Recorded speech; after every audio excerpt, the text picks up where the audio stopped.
Hello students, good morning all of you. जय हिंद, जय भारत।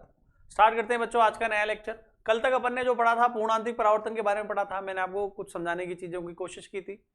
अब अपन आज जो पढ़ रहे हैं, अपन ने अपवर्तन पढ़ा है। तो अपवर्तन अभी तक फ्लैट सरफेस से पढ़ा है, समतल सतह से पढ़ा है।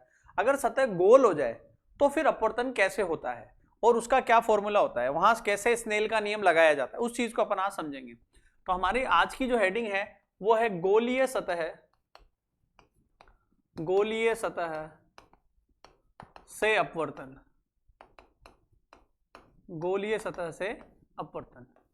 Refraction from spherical surface, refraction from spherical surface मतलब गोल सतह है, जैसे पूरी गोल नहीं लेकिन एक साइड से अपन ने गोल कर दी। अब यहां से अगर अपवर्तन होगा तो किस तरीके से होगा वो हमें समझना है।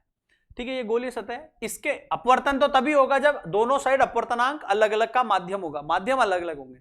तो इधर ले लेते हैं बच्चों, ये एक मैंने लाइन खींच दी मुख्य अक्ष वाली, इधर ले लेते हैं अपवर्तनांक n1 है और इधर अपवर्तनांक n2 है। ठीक है, एक साइड n1 ले लेते हैं और एक साइड n2 ले लेते हैं। यहां कोई वस्तु रखी हुई है, कोई बिंब रखा हुआ है, ये यहां बिंब रखा है बच्चों। ठीक है, इसे अपन ने नाम दे दिया ऑब्जेक्ट ओ, ये ऑब्जेक्ट है। अब यहां से लाइट आती है, ये लाइट आई, इस पे टकराती है। आपको ये मानना पड़ेगा इन दोनों में से एक का अपवर्तनांक ज्यादा है और एक का कम है। तो मैंने समझने के लिए मान लिया दूसरे नंबर वाले का अपवर्तनांक ज्यादा है। शिव में एक बार इसको लगा दे चार्ज को। n2 ज्यादा है n1 से, तो अब क्या होगा भाई, n2 ज्यादा है मतलब ये सघन है। ये कैसा माध्यम है बच्चों, इस साइड सघन है, डेंसर है, और इधर कैसा है, रेयर, विरल है। अगर विरल से सघन में जाएगी तो अभिलंब के पास आएगी। तो दिमाग ने जवाब दिया अभिलंब के पास आएगी। तो अभिलंब के पास आएगी तो पहले अभिलंब बनाओ। तो मैंने यहां अभिलंब ड्रॉ किया, अभिलंब बना दिया। और देखो कोई भी वृत्तीय सतह, गोलीय सतह जो होती है ना, उस पर अभिलंब जो है, उस पर जो अभिलंब है वो कहां टकराता है, वो त्रिज्या पर टकराता है, केंद्र पर टकराता है, और वो उसकी त्रिज्या होती है।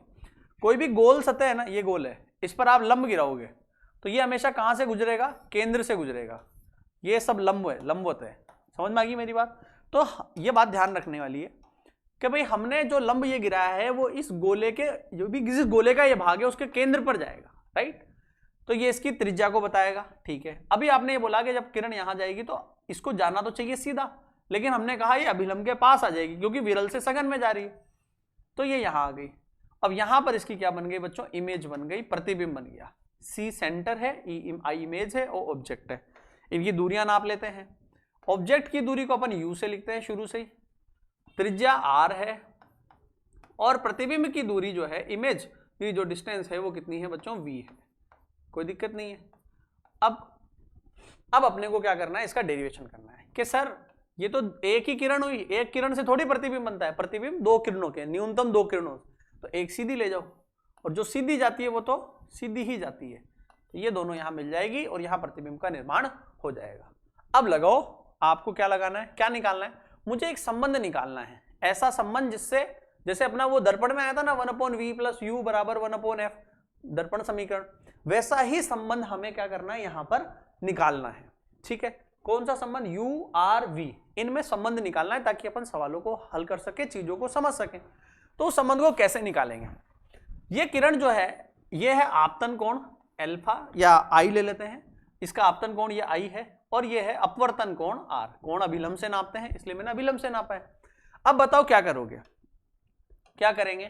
अब क्या करते हैं, इस ट्राइंगल में मैं यहां से एक लंब गिरा देता हूं, ये यहां से मैंने एक लंब गिराया।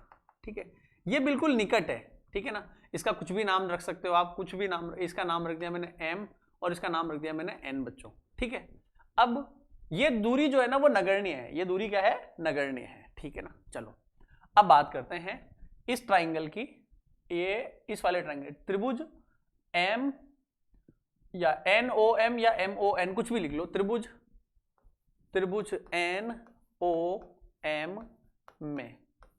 ठीक है, ज्यादा लैंग्वेज बच्चों इसलिए नहीं लिखा रहे क्योंकि वो अपन ऑफलाइन में कर लेंगे वो काम, अभी तो आपको बस चीजें समझ में आ जाए इसलिए अपन ये। तो त्रिभुज NOM में tan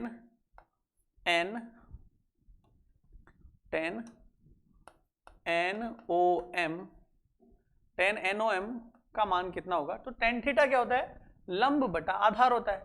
तो लंब कितना है mn और आधार कितना है ON, mn अपॉन ON, ठीक है। इसके बाद बताओ त्रिभुज NOM में हो गया। ऐसे ही त्रिभुज कौन सा लेते हैं, एक ये पकड़ लो NCM, NCM ले लो। त्रिभुज NCM में 10 कितना NCM, टेन थीटा क्या होता है, ये त्रिभुज ले रहे हैं अपन, टेन थीटा होता है लंब बटा आधार MN upon NC, MN upon NC। इसके बाद एक और त्रिभुज ले लेते हैं, त्रिभुज MNI, ठीक है, NIM ले लो, 10 NIM, तो टेन थीटा लंब बटा आधार MN अपॉन आधार कितना हो गया बच्चों NI। ये तो अपन ने ये निकाल लिया, ये कौन से ट्राइंगल में हुआ, ये हो गया तुम्हारा ट्राइंगल त्रिभुज NIM में, ठीक है। ये डेरिवेशन इंपॉर्टेंट है, एग्जाम में आता रहता है। अब देखो ये तो हो गया एक एंगल, ये दूसरा एंगल, ये तीसरा एंगल। आप सबको पता है ये जो अपन पढ़ रहे हैं, अपन क्या निकालना चाह रहे हैं, अपन निकालना चाहते हैं U V R N1 N2 में संबंध, इन सब में संबंध निकालना चाहते हैं, ठीक है। अब बात को आगे बढ़ाते हैं। देखो एक चीज यहां ध्यान से समझ लेना बच्चों कि ये जो त्रिभुज है OMC, ये जो त्रिभुज है OMC, यहां पर ही लिख देता हूं इस बात को, ट्राइंगल OMC में त्रिभुज OMC के अंदर देखो ये कोण कितना बताया था अपन ने, NOM, ये रहा NOM, और ये कितना बताया था NCM, ये वाला NCM। तो बताओ मैं यहां लिख सकता हूं NOM प्लस NCM बराबर, ये दोनों कौन से कोण है, इस त्रिभुज के आंतरिक कोण है, और आंतरिक कोणों का योग बहिष्कोण के बराबर होता है, ये एक नियम है मैथमेटिक्स का। तो आंतरिक कोणों का योग बहिष्कोण के बराबर होगा, ये बराबर होगा किसके, I के। अगर छोटे कोण हो तो छोटे कोणों के लिए tan NOM, इसको क्या लिखा जा सकता है, अल्प कोणों के लिए, अल्प कोणों के लिए एक लिख देता हूं, फिर बाद में नहीं लिखना, अल्प कोणों tan थीटा जो है लगभग किसके बराबर होता है, थीटा के। तो NOM बराबर है MN अपॉन ON, समझ गए। इसी तरीके से इसको भी कैसे लिखा जा सकता है, अल्प कोणों के लिए NCM बराबर किसके हो जाएगा बच्चों, MN अपॉन कितना, NC। इसी तरीके से इसको क्या लिखा जा सकता है, एंगल NIM बराबर MN अपॉन NI। कौन से कोणों के लिए, सब अल्प कोणों के लिए, ठीक है ना। थोड़ा अच्छे से लिख देना, घिचपिच हो गया है लेकिन समझ में आ जाएगा। पहले ये लिखना, फिर लिख देना अल्प कोणों के लिए, फिर ये लिख देना, फिर NCM ये लिखोगे, फिर अल्प कोणों के लिए ये, फिर ये, ठीक है। एक बात तो ये आ गई हमारे पास, एंगल I का मान निकल के आ गया, अभी सब समझाएंगे। अच्छा यहां पर चाहो तो आप मान रख सकते हो, मान रख दो, NOM का मान कितना है, MN upon ON, MN upon ON plus NCM का मान कितना है, MN upon NC, MN upon NC equals to angle I। ये अपनी हो गई इक्वेशन 1 अभी तक की। अच्छा एक और त्रिभुज है, त्रिभुज MCI, त्रिभुज MCI के अंदर देखो ट्राइंगल MCI में क्या लिख सकते हैं बताओ, इसका आंतरिक कोण कौन कौन से बच्चों, ये दोनों, ठीक है। और इस आंतरिक कोण का योग बहिष्कोण के बराबर होगा, ये जो येलो से बनाया ना मैंने, ये तो अंदर के कोण हो गए। ये वाला कोण कितना है, ये वाला कोण है N, यहां पर बन रहा है जो IM, NIM। तो बोलो क्या लिखोगे, अंदर के कोण, अंदर का कोण कौन है R, और ये तो R plus NIM, R plus NIM बराबर बहिष्कोण, बहिष्कोण कितना है, यहाँ कितना कोण बन रहा है NCM, ट्राइंगल NCM। तो बताओ R का मान कितना हो जाएगा, यहां से R का मान आएगा बच्चों, R का मान आ जाएगा NCM minus N I M minus N I M. अब एनसीएम और एनआईएम के मान और रख दो, एनसीएम और एनआईएम, एनसीएम का मान रख दो, एनआईएम का मान रख दो, तो क्या आएगा फटाफट बताओ। एनसीएम का मान है mn अपॉन एनसी, आगे पेज पे ले लेते हैं, आर बराबर आएगा mn अपॉन एनसी, एनआईएम का नहीं एनसीएम का मान आया mn अपॉन एनसी और एनआईएम का मान mn upon NI, mn upon NI, इसको दे देते हैं इक्वेशन नंबर 2। अब लगाओ स्नेल का नियम। तो स्नेल का नियम क्या कहता है, स्नेल के नियम से क्या कहता है बच्चों स्नेल का नियम? स्नेल का नियम कहता है n1 साइन आई बराबर n2 साइन आर। अगर कोण अल्प हैं, छोटे कोण हैं, तो बताओ क्या लिख सकते हो छोटे कोणों के लिए? फॉर स्मॉलर एंगल्स, अल्प कोणों के लिए, अल्प कोणों के लिए n1i बराबर है n2r। समझ में आ गई बात? तो n1i बराबर n2r है। तो आपको i का मान पता है, r का मान पता है, इसको दे दो इक्वेशन 3। अब लगाओ इक्वेशन 1, 2 व 3 से, by 1, 2 and 3 we get what? i का मान कितना था? देखो इधर, ये रहा mn on mn nc, mn i का मान रख रहा हूं mn on mn nc बराबर n2, r का मान कितना है? mn nc minus mn ni। सब समझदार हो? इतना तुम्हारे को समझ में आएगा कि mn वाले पद को एक तरफ कर लेते हैं, सॉरी mn तो कॉमन लेके कट ही रहा है, mn तो कॉमन लेके कट ही रहा है, mn mn mn और mn कॉमन लेके काट दो, n1 को अंदर मल्टीप्लाई कर दो। n1 को जब अंदर मल्टीप्लाई करोगे तो ये आएगा n1 upon on plus n1 upon nc equals to n2 upon nc minus n2 upon ni। तो बताओ अब क्या करें? nc वालों को एक साथ कर लो, बाकी को एक साथ कर लो।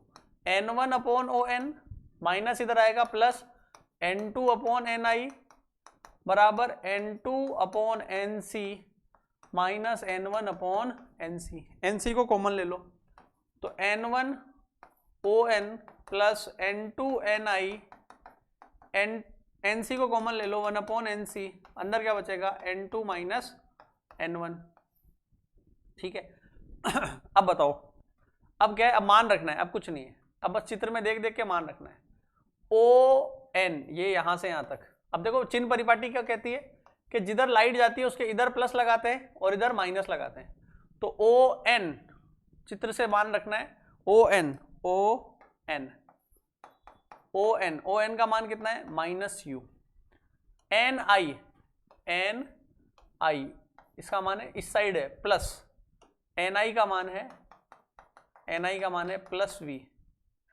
आगे बढ़ो, इसके बाद NC का मान है प्लस r, इस साइड आ रहा है, NC का मान है प्लस r।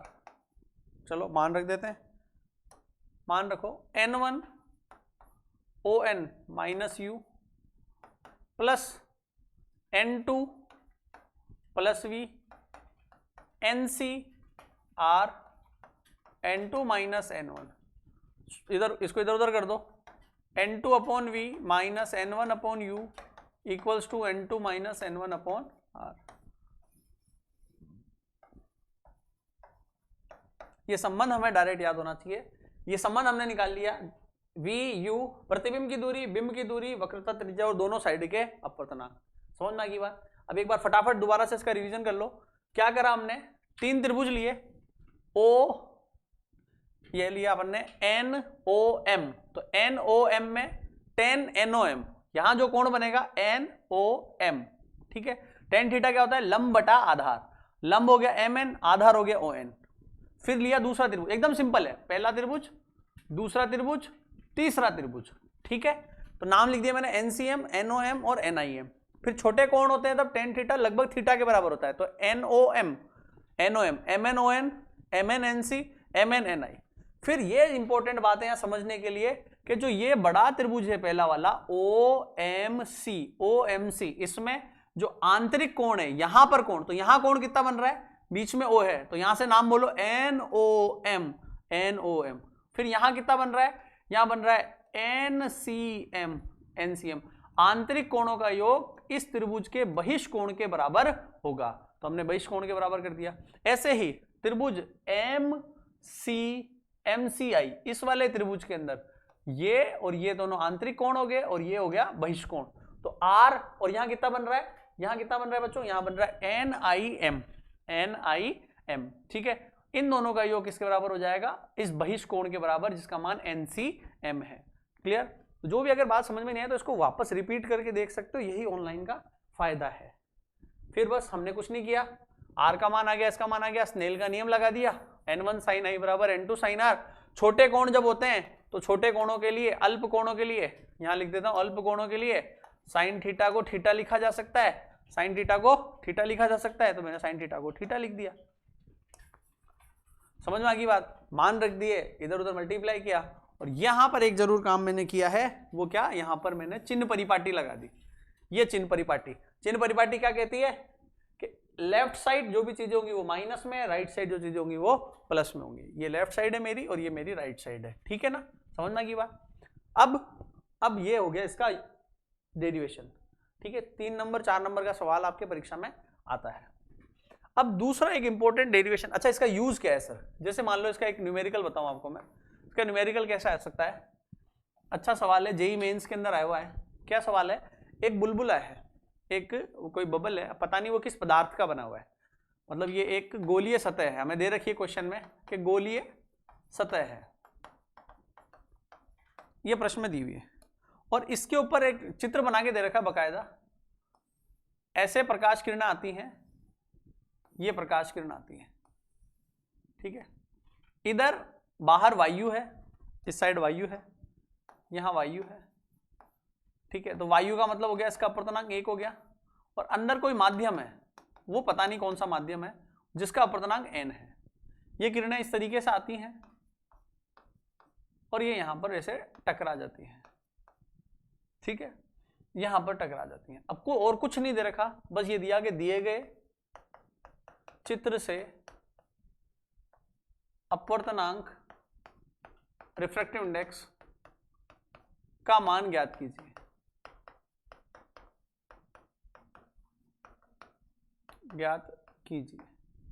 ठीक है, अब कैसे करोगे इसको? अब कई बच्चे तो पता नहीं देख के डर जाते हैं यार ये कैसे होगा। आप इसको देखो, जहां किरणें कटती है ना वहां क्या बनता है? प्रतिबिंब। अब ध्यान से समझना, तो प्रतिबिंब कहां बनेगा? यहां प्रतिबिंब बनेगा, ये इमेज। अब गोलीय सतह ये रही, ये इसको देखो आप, तो इतने इतने हिस्से को देखो, बाकी को क्यों देख रहे हो? इसको देखो, अभी अपन यही तो पढ़ा गोलीय सतह। तो यहां पे अगर अपन यहां से दूरी नापें, तो ये तो हो गया v प्रतिबिंब की दूरी। ये लाइट कहां से आ रही है? मुख्य अक्ष के समानांतर जो लाइटें आती है वो कहां से आती है? वो अनंत से आती है। ये है बिंब की दूरी, इसका मान कितना हो गया? अनंत। इसका मान कितना हो गया? अगर इसकी त्रिज्या r हो तो इसका मान हो गया 2r। क्या बात समझ में आ रही है मेरी? ये लाइट आ रही है अनंत से, ये कहां टकरा रही है? यहां पर, तो यहां से ये दूरी कितनी होगी? ये 2r हो गई। बस अब तो बहुत सिंपल है। क्या हम सब जानते हैं, क्या जानते हैं कि n2/v माइनस n1/u बराबर n2 माइनस n1/r। अभी पढ़ा है पर नहीं, ये संबंध गोलीय सतह के लिए, इस गोलीय सतह के लिए, ठीक है। तो बताओ n2 का मतलब दूसरा माध्यम जहां लाइट जा रही है, तो दैट इज ये n2 है और ये n1 है। तो n2 का मान कितना है? n है, यहाँ n रख दिया। v प्रतिबिंब, तो यहां से प्रतिबिंब कहां बन रहा है? v का मान है 2r, ये 2r है, माइनस n1 है अनंत से लाइट आ रही है, सॉरी n1 माध्यम है बेटा, n1 का मान वायु के लिए 1, u का मान अनंत है, n2 दूसरा माध्यम n1 पहला माध्यम 1, त्रिज्या का मान r है। नहीं दिया मैंने, मानना है, अपने आप कट जाएगा सब। 1/अनंत हो गया 0, और ये आ गया तेरा n/2r इक्वल्स टू, ये 0 हो गया, n माइनस 1 अपॉन आर, ये आर अपन ने माना था, हट गया, क्वेश्चन में दिया भी नहीं था। अब क्या, मल्टीप्लाई कर दो क्रॉस, ये आ जाएगा n 2n माइनस 2, 2 को इधर लिया, n को इधर लिया, तो n बराबर आ गया 2। तो इस पदार्थ का अपवर्तनांक कितना हो गया, 2 हो गया। क्या समझ में आ गया कि क्वेश्चन कैसा आ सकता है? इस तरीके से एक बहुत अच्छा क्वेश्चन है जो अच्छे अच्छे एग्जाम्स में आया हुआ है। तो अपन ने माध्यम का अपवर्तनांक निकाल लिया। इसका अपवर्तनांक का कोई मात्रक नहीं होता, कोई विमा नहीं होती है, इसलिए ये मात्रकहीन होता है। 2 आंसर लगा के छोड़ दिया। क्लियर? आगे बढ़ते हैं। तो ये मैंने आपको समझा दिया गोलीय सतह से अपवर्तन। अब एक और एक डेरिवेशन अपने को आज करना है। क्या है डेरिवेशन? वो है लेंस मेकर समीकरण। लेंस मेकर समीकरण। मेकर का मतलब जो टू मेक समथिंग, जो किसी का निर्माण करे, तो इसको लेंस निर्माता समीकरण हिंदी में कई बार आप पासबुकों में या कहीं ना कहीं देखने को आपको मिल सकता है, तो परेशान नहीं होना है। Lens maker, maker is not an scientist, कोई वैज्ञानिक नहीं है ये, है ना, ठीक है। तो लेंस मेकर समीकरण बनानी है, मतलब ऐसी समीकरण जिससे लेंस का फॉर्मूला बन जाए, उसको लेंस मेकर समीकरण कहते हैं। लेंस मेकर, जिसकी सहायता से लेंस का फॉर्मूला बन जाए। अब देखो ध्यान से, ये एक लेंस है। अब अपन लेंस की तरफ आ गए। ये एक लेंस है। इस लेंस के अंदर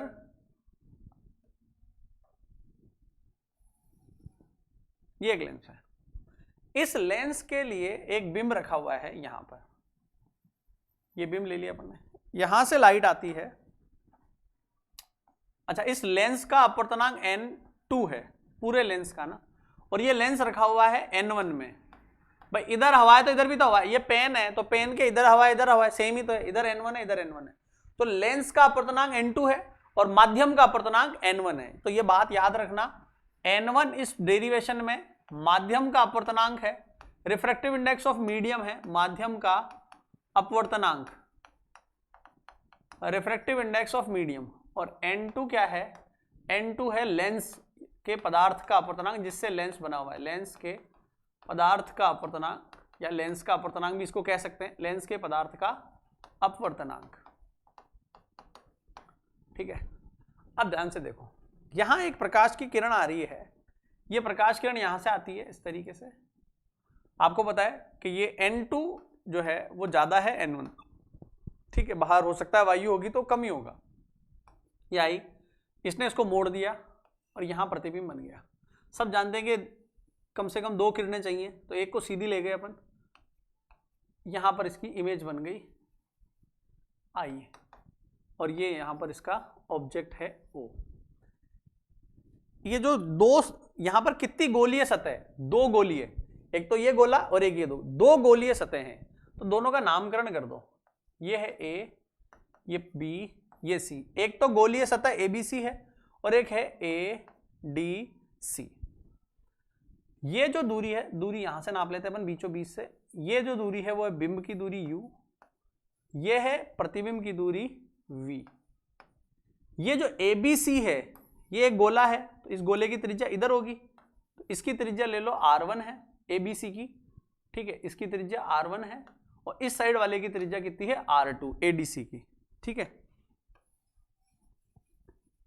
अब हमें फिर क्या करना है? हमें वही संबंध निकालना है इन सब में, n2 ये वगैरह वगैरह सब में। अब हमें एक और इंपॉर्टेंट रिलेशन निकालना है, वो है लेंस मेकर समीकरण।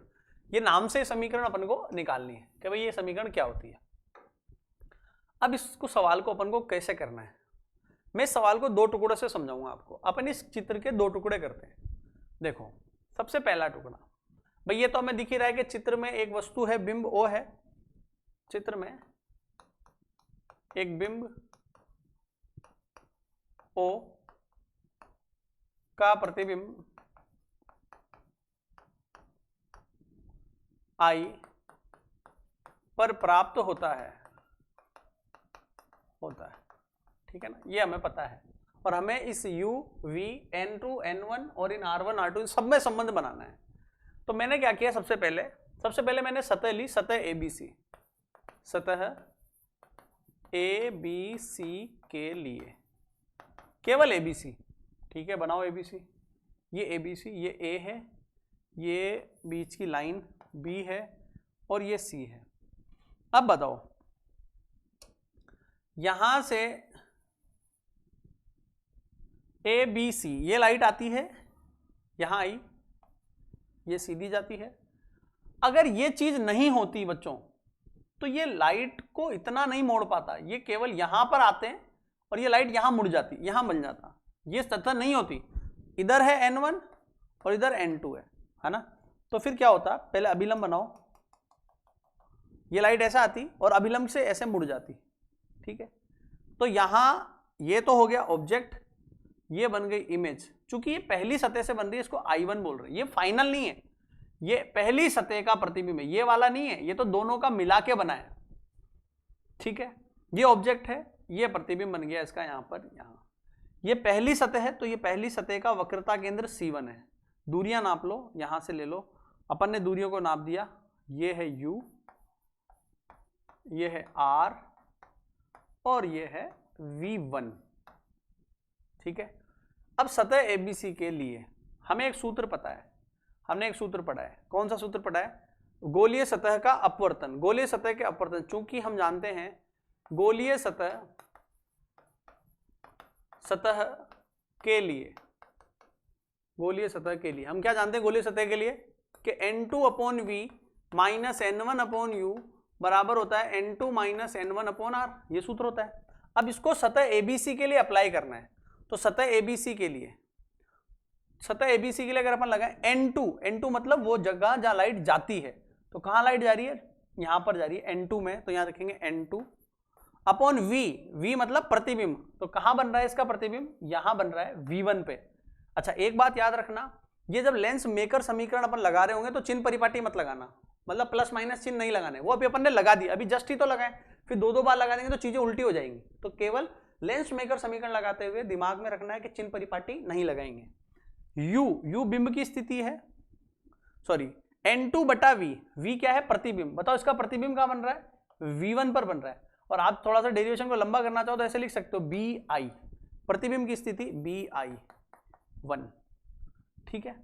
माइनस N1 वो माध्यम जहां से लाइट आती है, प्रथम माध्यम, तो N1 अपॉन U क्या है? बिंब यहां रखा हुआ है, ये दूरी कितनी होगी? OB बराबर N2 दूसरा माध्यम, N1 पहला माध्यम बटा त्रिज्या, तो त्रिज्या हो गई यहां से यहां तक की दूरी, यानी कि BC1। समझ में आ गई सबके बात? ये अपन ने एक संबंध निकाल लिया, इक्वेशन 1। आ जाओ, ये तो था सतह ABC के लिए। अब चूंकि आपको पता है कि यहां पर, अब जो भी चीज बना रहा हूं उसको ध्यान से देखना, आपको ये पता है कि यहां पर एक और चीज है, तो अब जब लाइट यहां से वापस जाएगी तो ये सघन है और ये विरल है, तो सघन से विरल में जाएगी तो फिर अभिलंब से दूर हटेगी। तो अब दोबारा इसको बनाएंगे, अब अपन इस सतह को दोबारा बनाएंगे, ये वाली सतह ना इसको बनाएंगे, इस वाली को, ये इधर वाली सतह, कौन सी सतह की बात चल रही है? अब सतह दूसरी वाली ADC के लिए, ADC के लिए, ये यहां पर ये A है, ये D है और ये C है, ये लाइट आ रही है यहां पे इस तरीके से, ठीक है ना। पहले आपको एक बार दिखा देते हैं कहां से आ रही है, ये रही, यहीं तो आ रही है ना, ये यही तो बनाएंगे अपन ADC, तो इस पे लाइट कहां से आ रही है? ये आ रही है ना। इसको मिटा देता हूं मैं एक बार। अब देखो इस पर लाइट आ रही है, ये सतह से ऐसे ये लाइट आ रही है। अब इसका क्या होगा? तो इसका पता लगाने के लिए अपन क्या करते हैं? अभिलंब बनाएंगे। ये अभिलंब बना दिया, ये है इसका C2, क्योंकि अभिलंब कहां काटता है? वक्रता केंद्र पर काटता है। ये दूरी कितनी हो गई? ये दूरी होगी R2 बच्चों, पहली सतह थी, इसको R1 लिखना है अपने को, राइट। अब बताओ, ये लाइट है, इधर है N2 अंदर का लेंस का, इधर फिर वापस बाहर आ गए तुम, और इधर बनेगा N1। अरे समझ में आ रहा है भाई? ये इधर N2 है अंदर, फिर बाहर जा रही है लाइट, तो वापस N1 मिल गया। ये चित्र देखो, तो क्या होगा? ये N2 है, ये N1 है। अब लाइट ऐसा आ रही है, अब इधर अपन ने ये मान रखा है कि N2 बड़ा है N1 से, तो ये सघन है, ये विरल है, तो सघन से अगर ये नहीं होती ना तो ये सीधी जाती है ऐसे, और कहां जाती, ये I1 पर जाती। भाई यहां कुछ नहीं बनाया ना, तो ये I और I1 पे चल गई। लेकिन अब आपने बीच में एक और सतह डाल दी, तो अगर एक और सतह डाल दी तो फिर क्या होगा, अब फिर वापस अपवर्तन होगा 2 बार। तो अब ये है अभिलंब, तो इस अभिलंब से दूर हटेगी तो किरण यहां आएगी। ये फाइनल प्रतिबिंब है, क्योंकि दोनों से मिलकर यहां बनेगा। तो बस अब इनके नाम रख दो, ये दूरी हो गई v और ये दूरी क्या हो गई, v1 हो गई। ठीक है, ये हो गया d, ADC। तो सतह ADC के लिए हम जानते हैं क्या, गोलीय सतह के अपवर्तन से, गोलीय सतह के अपवर्तन से क्या सूत्र है, N2/V minus N1/U, N2 minus N1/R। बताओ N2 का मतलब होता है वो माध्यम जहां लाइट जा रही है, दूसरा। अब ऐसा नहीं कि यहाँ N2 चिपका दिया, 2 का मतलब दूसरा माध्यम, तो दूसरा माध्यम अब यहां से यहां जा रही है, तो ये दूसरा है और ये पहला है, तो दूसरा माध्यम N1, तो यहां रखो N1। प्रतिबिंब V प्रतिबिंब है, प्रतिबिंब की दूरी है DI, यहां लिखोगे प्रतिबिंब DI। N1 मतलब पहला माध्यम जहां से आ रही है, तो लाइट कहां से आ रही है, N2 से आ रही है, तो यहां लिखोगे N2। U मतलब बिंब, बिंब कहां है सर, इधर तो कुछ है ही नहीं, तो ये लाइट कहां, यहां से तो पीछे तो पता नहीं चल रहा, तो यहां से आती हुई प्रतीत हो रही है, तो ये एक आभासी बिंब है। तो बिंब कहां है इसका, यहां से यहां तक DI1। U क्या है, बिंब है, जिसका मान क्या है, DI1 है, बराबर N2 का मतलब दूसरा माध्यम जहां जाती है, तो वो N1 है इस चित्र के लिए, माइनस N1 मतलब पहला जहां से आ रही है, N2/R, R इसकी यहां है इस बार, तो C2D या DC2 जो भी लिखना चाहो। ये अपने इक्वेशन नंबर 2 आ गई। इक्वेशन 1 और 2 को जोड़ दो। ये इक्वेशन कौन सी थी, ये इक्वेशन थी आपकी BI1, ठीक है, N1 और ये सारी चीजें। चलो मान रख देते हैं, ऐसा करते हैं मान ही रख देते हैं, यहां मान रखो N2BI1, N2 तो N2 ही रहेगा, BI1 बताओ यहां देखकर, BI1 का मान कितना है, ये रहा BI1, V1। मैंने कहा आपको इसमें चिन्ह परिपाटी नहीं लगानी है।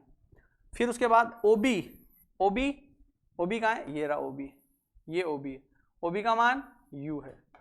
चिन्ह परिपाटी नहीं लगाएंगे क्योंकि अपन ने यहाँ चिन्ह परिपाटी लगाने वाला सूत्र लगा रखा है पहले से ही। और उसके बाद क्या है, BC का मान कितना है, BC1 क्या है, R1, तो BC1 बराबर कितना है, R1। चलो मान रख दो यहाँ पे, N2 BI V1, N1 OB का मान U बराबर N2 माइनस N1 BCI1 का मान कितना है, R1। इसको इक्वेशन 1 दे देते हैं, ये है equation 1। N2/V N1/U N2 minus N1, अभी जरूरत पड़ेगी इसकी, इसके भी मान रख दो। DI कहाँ है, ये रहा DI का मान है V, चिन्ह परिपाटी नहीं लगाना है। DI1 का मान है V1 और DC2 का मान है R2। DI का मान रखो, N1 DI का मान है V, N2 DI1 N2 V1, N1 minus N2 DC2 का मान कितना है, R2 है। इक्वेशन नंबर 2 इसको दे देते हैं, ये इक्वेशन नंबर 2 है। अब क्या करो, इक्वेशन 1 और 2 को जोड़ दो। इक्वेशन 1 प्लस 2, तो इक्वेशन 1 याद है क्या, ये रही इक्वेशन 1, ये equation N2/V1 N1/U, N2/V1 minus N1/U। पहले लेफ्ट साइड जुड़ेगी, इसकी लेफ्ट साइड क्या है, इसकी लेफ्ट साइड है N1/V N2/V1, N1/V minus N2/V1, N2/V1, ये लेफ्ट साइड हो गई। राइट साइड, इसकी राइट साइड है N2 माइनस N1/R1, ये n1 माइनस n2 है, तो इसको भी थोड़ा सा एक पद और बढ़ा दो, n1 अपॉन वी, इसमें से माइनस बाहर लो, जैसे माइनस बाहर लोगे माइनस कॉमन लोगे, ये हो जाएगा प्लस में, या फिर ऐसा कर दो माइनस से मल्टीप्लाई कर दो ऊपर नीचे, कैसे भी कर दो, ये आ जाएगा n2 minus n1 upon minus r2। मैंने क्या करा यहाँ पे ऊपर नीचे माइनस से मल्टीप्लाई कर दिया, यहाँ माइनस से गुणा कर दिया यहाँ पे, तो कोई फर्क नहीं पड़ेगा, ऊपर नीचे कुछ भी कर सकते हैं अपन। यहाँ माइनस से मल्टीप्लाई करा तो ये माइनस ये प्लस, तो प्लस वाला पहले लिख दिया माइनस वाला बाद, और यहाँ माइनस आ गया, इसको मैं इक्वेशन 2 बोल दिया मैंने। तो बताओ, इनको बॉक्स में बंद मत करना ना, ये तो ठीक है।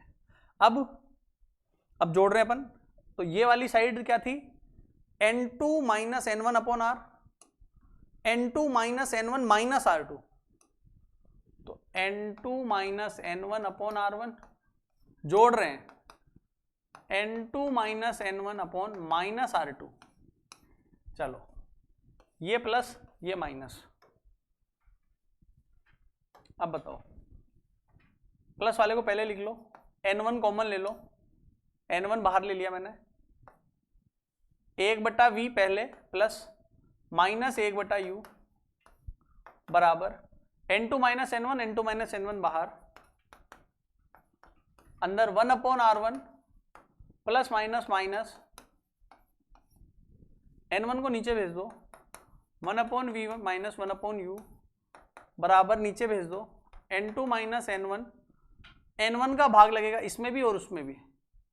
एक बार पूरा लगाऊं क्या, चलो एक बार पूरा लगा देते, 1 upon r1 minus 1 upon r2, 1 upon we minus 1 upon u, n1 का भाग इसके नीचे, तो n1 बटा n1 0, सॉरी 1, और n2 बटा n1, यह आ जाएगा n2 बटा n1 minus 1, 1 upon r1 minus 1 upon r2।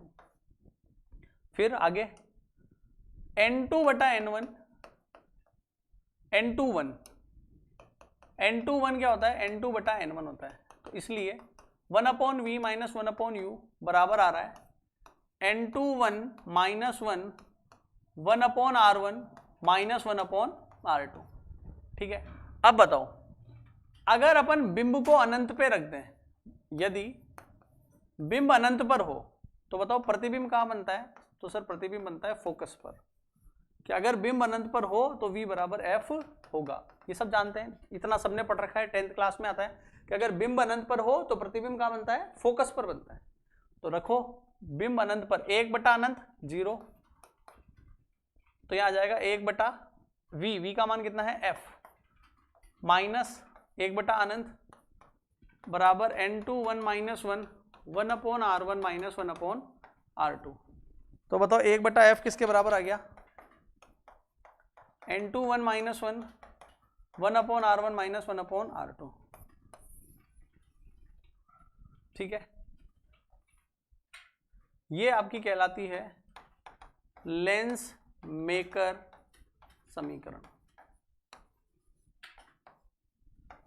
यही लेंस मेकर समीकरण है। अगर मैं समीकरणों की बात करूं तो इसको दे दो समीकरण नंबर 3 और इसको दे दो समीकरण नंबर 4। तो समीकरण 3 और 4 की तुलना करो, ये लेफ्ट साइड है और ये भी इसकी लेफ्ट साइड है, सॉरी राइट साइड है, दोनों राइट साइड बराबर है क्या। अगर इनकी तुलना करो कि इसकी राइट साइड और इसकी राइट साइड बराबर है, तो मैथमेटिक्स ये कहती है अगर राइट साइड बराबर है तो लेफ्ट साइड भी बराबर होनी चाहिए, तो ये बराबर होगा इसके। तो समीकरण 3 और 4 की तुलना करने पर, समीकरण 3 व 4 की तुलना करने पर, समीकरण 3 और 4 की अगर तुलना करें तो तुलना करने पर ये निकल कर आएगा 1 अपॉन एफ बराबर 1 upon we minus 1 upon U. ये लेंस समीकरण है। ये कौन सी समीकरण है, लेंस समीकरण।